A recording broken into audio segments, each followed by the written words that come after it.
उधर जबकि नेताजी सुभाष चंद्र बोस आजाद हिंद फौज का संगठन कर देश को आजाद कराने के लिए संकल्प कर चुके थे, उनके दिल्ली चलो नारे ने सारे भारत में नव जागृति पैदा कर दी थी। भारतीयों को अनुभव होने लगा था कि आजादी अब दूर नहीं।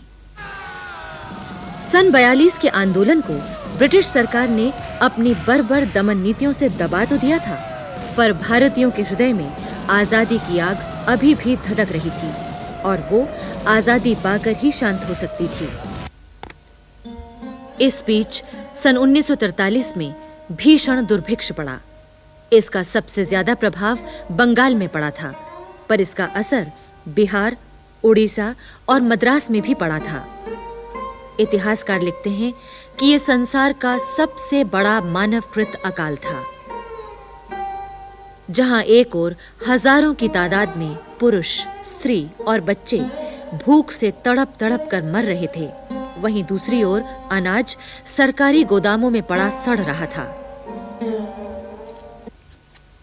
यह अकाल ब्रिटिश सरकार की दमन नीति का अंग था। इसके जरिए एक तरफ तो बंगाल की क्रांतिकारी भावना और 1942 के आंदोलन के लिए सजा दी जा रही थी, तो दूसरी ओर ये बढ़ती हुई जापानी सेनाओं का मुकाबला करने का ब्रिटिश सरकार का ढंग था। अंग्रेजों की नीति थी, आग लगाओ, भूखा मारो और बहादुरी से पीछे हट जाओ।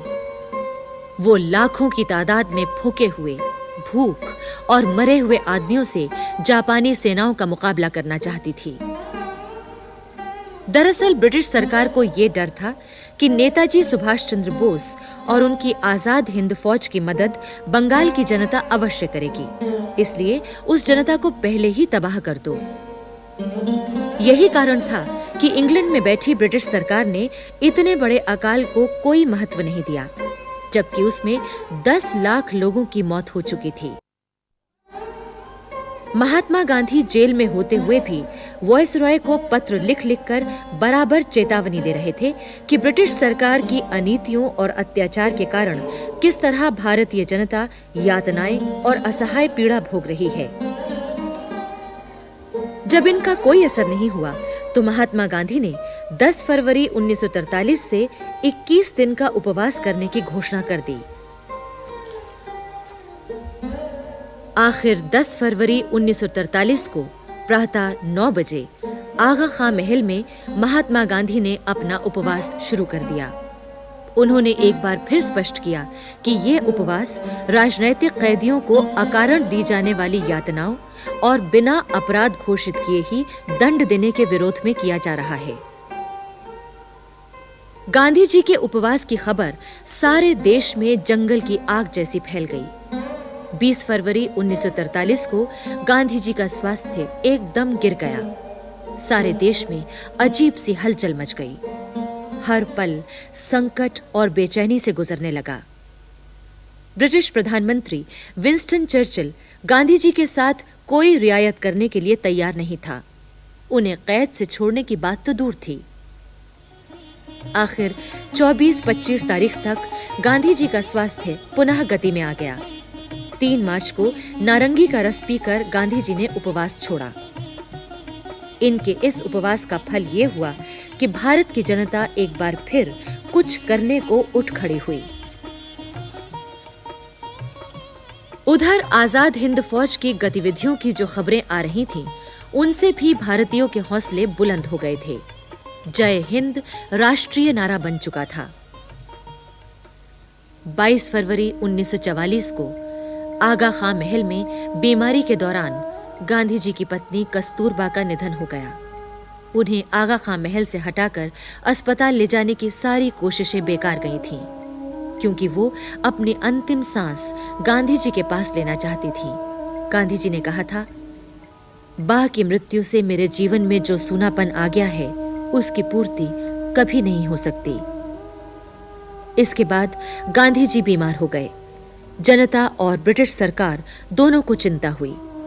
आखिर 6 मई 1944 को गांधी जी जेल से मुक्त कर दिए गए। अब तक मुस्लिम लीग के नेता मोहम्मद अली जिन्ना पाकिस्तान की मांग को काफी स्पष्ट शब्दों में कहने लगे थे। जेल से छूटने के बाद गांधी जी कई बार जिन्ना के घर गए और विभाजन के मसले पर कई घंटे बात की, लेकिन इसका कोई ठोस परिणाम नहीं निकला, क्योंकि जिन्ना पाकिस्तान की मांग पर डटे रहे। अंतर्राष्ट्रीय स्तर पर जर्मनी और जापान की हार से ब्रिटिश शासन के हौसले बढ़ने लगे थे। इंग्लैंड के प्रधानमंत्री चर्चिल ने चुनावों की घोषणा कर दी।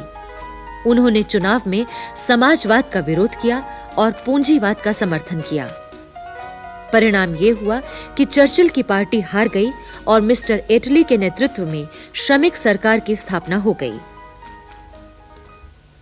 उधर नेताजी सुभाष चंद्र बोस के सामने सवाल था कि आजाद हिंद फौज का क्या किया जाए। इसके साथ ही दो और काम थे। पहला ये कि सिंगापुर में मौजूद रानी झांसी रेजिमेंट की 1500 लड़कियों को 6-6 महीने का खर्चा देकर उन्हें उनके माता-पिता या रिश्तेदारों के यहाँ पहुंचा दिया जाए। दूसरे, शहीद स्मारक का शिलान्यास तो हो चुका था, पर उसे बनाना बाकी था। आखिर सर्वसम्मति से फैसला हुआ कि आजाद हिंद फौज के सैनिक गिरफ्तारी देंगे। रानी झांसी रेजिमेंट की लड़कियों को जल्दी ही उनके घरों को भेज दिया गया। फिर कर्नल स्ट्रेली के प्रयास से एकता, विश्वास और बलिदान नाम के 3 स्तंभों वाला एक भव्य स्मारक सिंगापुर के समुद्र तट पर बना दिया गया। अब ये निश्चय होना था कि नेताजी सुभाष चंद्र बोस गिरफ्तारी दें या न दें। सभी साथियों ने ये निर्णय किया कि अगर आजादी की लड़ाई की मशाल जलाए रखना है तो नेताजी किसी और देश में चले जाएं, जहां वो अपने प्रयासों को जारी रखें। ये निर्णय नेताजी पर छोड़ा गया कि वो कहां जाएंगे और अपने साथ किन्हें ले जाएंगे। आखिर 16 अगस्त 1945 को नेताजी ने कर्नल हबीबुर रहमान और श्री अय्यर के साथ एक जापानी बमवर्षक विमान द्वारा सवेरे 9:30 बजे सिंगापुर छोड़ दिया। वो पहले बैंकॉक पहुंचे। रात्रि को जनरल भोसले के यहाँ विश्राम किया। वहां से कर्नल गुजारा सिंह, मेजर आबिद हसन और देवनाथ दास भी साथ हो गए। बैंकॉक से ये लोग 2 विमानों में 17 अगस्त की सुबह चले और 10 बजे तक सैगोन पहुंच गए। वहां जापानी अफसरों ने कहा, हमारा एक विमान यहां से जाने वाला है, पर उसमें केवल एक ही व्यक्ति को स्थान मिल सकेगा। आखिर बहुत प्रयत्न के बाद नेताजी को एक और व्यक्ति साथ ले जाने की अनुमति मिल गई। तब कर्नल हबीबुर रहमान नेताजी के साथ हो गए। 17 अगस्त 1945 को शाम 5:15 बजे वो विमान सैगोन हवाई अड्डे से अज्ञात स्थान के लिए उड़ा। उसी शाम वो टुरेन पहुंच गया। दूसरे दिन यानी 18 अगस्त को वो विमान सुबह 8 बजे टुरेन से उड़ा और फार्मोसा द्वीप के ताइहोकू स्थान पर पहुंचा। इसके बाद जब वो वहां से दोपहर में उड़ा तो वो दुर्घटनाग्रस्त हो गया। कर्नल हबीबुर रहमान के बयान के अनुसार सभी लोग घायल हो चुके थे। नेताजी भी घायल हुए थे। उन्हें अस्पताल ले जाया गया, जहां उन्होंने अंतिम सांस ली। 21 अगस्त को जब उनके निधन का समाचार प्रसारित हुआ तो सारा विश्व स्तब्ध रह गया। लेकिन काफी दिनों तक भारतीय जनमानस को ये प्रश्न परेशान किए रहा कि क्या वास्तव में नेताजी सुभाष चंद्र बोस की मृत्यु हुई है। लोगों के मन में एक विश्वास घर किए हुए था कि नेताजी जीवित हैं। जो भी हो, इतना अवश्य है कि नेताजी सुभाष चंद्र बोस ने भारतीय जनता और सेना के हृदय में आजादी की जो लौ जलाई, उसके लिए उनका नाम अमर रहेगा। गांधी जी को जेल से मुक्त करने के बाद तत्कालीन वायसरॉय लॉर्ड वेवेल ने एक योजना तैयार की। इसके बारे में कहा गया कि इससे देश में राजनीतिक तनाव कम होगा और देश पूर्ण स्वराज्य की ओर बढ़ सकेगा। जेल में बंद सभी नेता 15 जून 1945 को छोड़ दिए गए। लॉर्ड वेवेल ने अपनी योजना पर विचार करने के लिए 25 जून को शिमला में एक सम्मेलन बुलाया। इसमें सभी नेताओं को बुलाया गया। कांग्रेस ने पूरी कोशिश की कि ये सम्मेलन असफल न हो। गांधी जी ने बहुत सी बातें इसी कारण मान ली, लेकिन मोहम्मद अली जिन्ना की हठधर्मी के कारण सम्मेलन असफल हो गया। इसके बाद 25 अगस्त को वायसरॉय वेवल लंदन गए।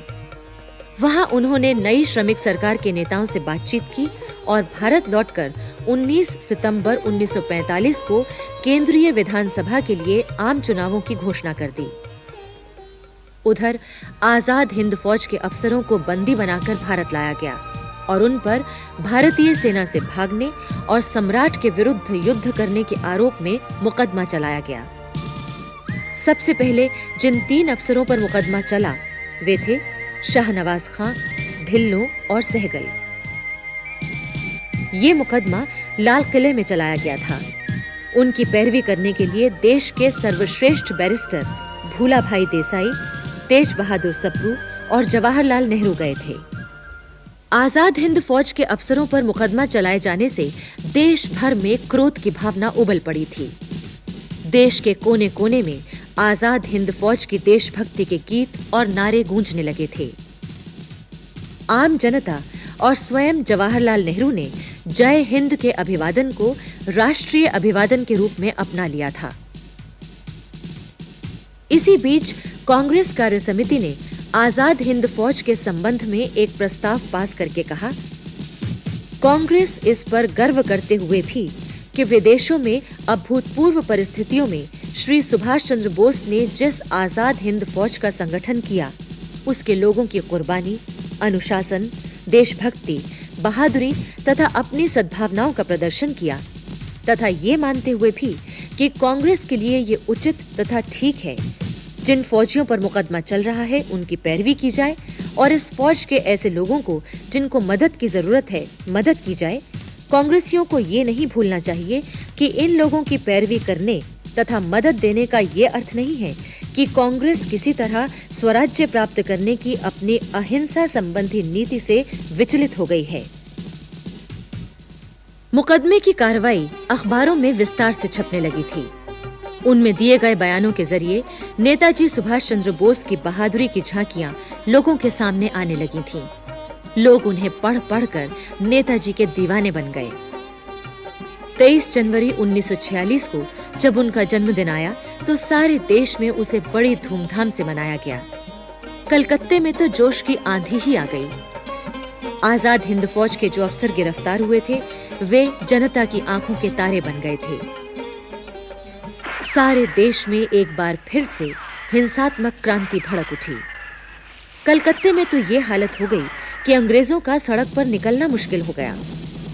जनता और ब्रिटिश सेना में खुला संघर्ष शुरू हो गया। इसमें महिलाएं और छोटे बच्चे भी शामिल थे जो अंग्रेजों को चुनौती दे रहे थे। मुकदमे की कार्रवाई के दौरान भूला भाई देसाई ने बड़े प्रभावशाली शब्दों में कहा, किसी भी गुलाम देश का ये जन्मसिद्ध अधिकार है कि वह विदेशी आक्रांताओं के खिलाफ हथियार उठाकर लड़े। अदालत ने फिर भी शाहनवाज, ढिल्लो और सहगल को मृत्युदंड की सजा दी, लेकिन जन विरोध को देखते हुए ब्रिटिश सरकार ने अंत में तीनों जनरलों को रिहा कर दिया। इस बीच केंद्रीय विधानसभा के चुनावों में कांग्रेस को भारी सफलता मिली। प्रांतीय निर्वाचनों में 8 प्रांतों में पूर्ण बहुमत कांग्रेस को प्राप्त हुआ। 8 प्रांतों में कांग्रेस की सरकारें बनी। आजाद हिंद फौज केवल भारतीय स्वतंत्रता की एक गौरवमय चेष्टा ही नहीं थी, बल्कि इसके बाद की भारतीय राजनीति पर कुछ बहुत गहरे प्रभाव भी डाले। इसने भारत में एक नवीन क्रांतिकारी धारा को जन्म दिया। जनता में आजाद हिंद फौज की प्रशंसा के कारण ब्रिटिश भारतीय फौजों में जिन भयंकर विस्फोटों का सूत्रपात हुआ, उसके कारण ब्रिटिश साम्राज्यवाद के पैर भारत से उखाड़ने में बहुत सहायता मिली। साथ ही आजाद हिंद फौज ने सांप्रदायिक एकता का महान आदर्श उपस्थित किया।